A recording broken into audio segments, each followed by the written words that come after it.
Sir आज के दौरे के बारे में आप। जी बिस्मिल्लाहिर्रहमानिर्रहीम। आज का एक रूटीन दौरा है जो कि ईद आ चुकी है, 2 दिनों में ईद है। मुसाफिर अपने घरों को जा रहे हैं और सीएम साहबा की एक इंस्ट्रक्शन है कि जो किरायानामा जहां पर अड्डे पे लगाया गया हो उसके मुताबिक ही जो है वो ट्रांसपोर्टर किराया लें। तो अल्हम्दुलिल्लाह यहाँ पर आगे खुशी हुई, हमने काफ़ी सारी गाड़ियों में बैठे मुसाफिरों से भी बात की है, कोई बंदा फालतू किराया चार्ज तो नहीं कर रहा।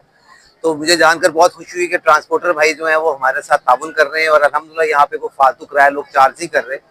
देखिए मेन वजह ये है कि ये जो मुसाफिर अपने घरों को जा रहे हैं, खुशी मनाने जा रहे हैं, हालात सारों के सामने, फालतू किराया लेंगे तो ज्यादती होगी और हुकूमत की सख्ती बहुत ज्यादा है। अगर कहीं से भी जो 1071 का नंबर है उसके ऊपर कॉल जाएगी और हमें मैसेज आएगा, व्हाट्सएप आएगा, तो फौरी तौर पे आरटी और बाकी हमारे जो अदारे हैं वो सारे हरकत में आते हैं।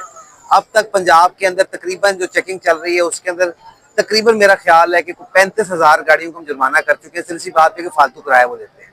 इसी तरह 700-800 गाड़ियां इम्पाउंड हो चुकी हैं क्योंकि वो लोगों के साथ ज्यादती कर रहे थे।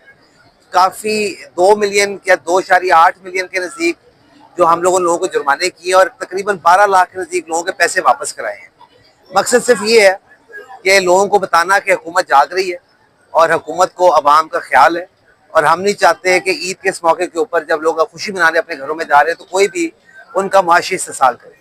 ये मकसद है।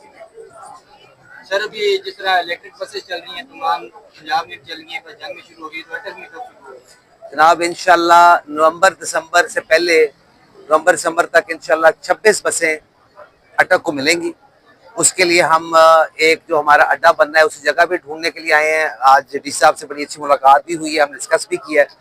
तो मैं अटक की अवाम को खुशखबरी देता हूँ कि जिस तरह की बसों के अंदर लाहौर की अवाम सफर करती है, अब इंशाल्लाह अटक की अवाम भी सफर करेगी। सर अभी जो यहाँ ट्रांसपोर्ट है छोटी छोटी आप देख रहे हैं वैन है, इसके अंदर 4 बंदे पीछे सीटों में बैठते हैं, 3 बंदे इतनी मुश्किल से बैठते हैं, अगर 4 बैठाएं तो आप सोच सकते हैं इस गर्मी के अंदर क्या हालात होंगे। देखिए भाई ये जा रही है लॉन्ग रूट पे, कोई पिंडी जा रहा है, कोई कहीं जा रहा है। हमारी तो चल रही है लोकल बस, तो उसमें तो हम आपको एसी वाली बस ला के देंगे, वाईफाई भी होगा, सिक्योरिटी का कैमरा भी होगा, फोन चार्ज करने की फैसिलिटी भी हम आपको देंगे, सब कुछ देंगे।